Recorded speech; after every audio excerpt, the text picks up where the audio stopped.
မင်္ဂလာပါကျွန်တော်စမိုင်ပါဂျေဂျူးကျွန်းလေးကိုရောက်တော့ဒီ tea ceremony လေးသွားရင်းနဲ့ကျွန်တော်လိုပဲအရွယ်အပိုင်းခြားတစ်ခုချင်းစီမှာရောက်ရှိနေကြတဲ့ညီကိုမောင်နှမတွေအတွက်ဒီ vlog လေးကိုတင်လိုက်တာဖြစ်ပါတယ်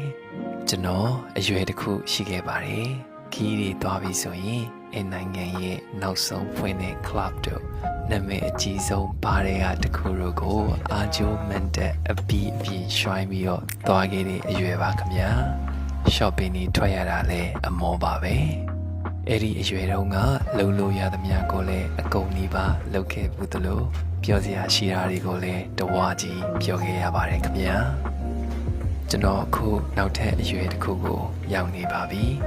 နိုင်ငံတစ်ခုရောက်ပြီဆိုရင်သူတို့ရဲ့တောတောင်မြေမြေသဘာဝအလားတွေကြည့်ဖို့ပုံမှန်ခီးသွားတွေတိတ်ပြီးမသွားဖြစ်တဲ့နေရာတွေပို့ပြီးတော့သွားနိုင်ဖို့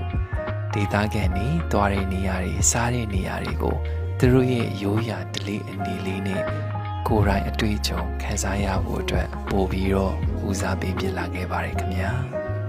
ဒီလိုပြောလို့ရှေ့က club တွေဘားတွေသွားခဲ့တာမကောင်းဘူးလို့မဆိုလိုပါဘူးခင်ဗျာအရွယ်နဲ့အချိန်တစ်ခုခြားနာသွားတဲ့ကျွန်တော်ပါပဲခင်ဗျာပြောင်းလဲလာတဲ့အရွယ်တစ်ခုချင်းစီကမတူညီတော့တဲ့ရတ္တလေးတွေကိုခန်းစားရင်းတွေ့တော်ရင်ကျွန်တော်အရင်ကျေနပ်မိလို့ပါပီတိလည်းဖြစ်ရပါတယ်ခင်ဗျာ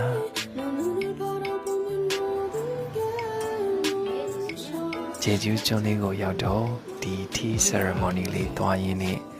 ကျွန်တော်လိုပဲအရွယ်အပိုင်းခြားတစ်ခုချင်းစီမှာရောက်ရှိနေကြတဲ့ညီကိုမောင်နှမတွေအတွက်ဒီ vlog လေးကိုတင်လိုက်တာဖြစ်ပါတယ်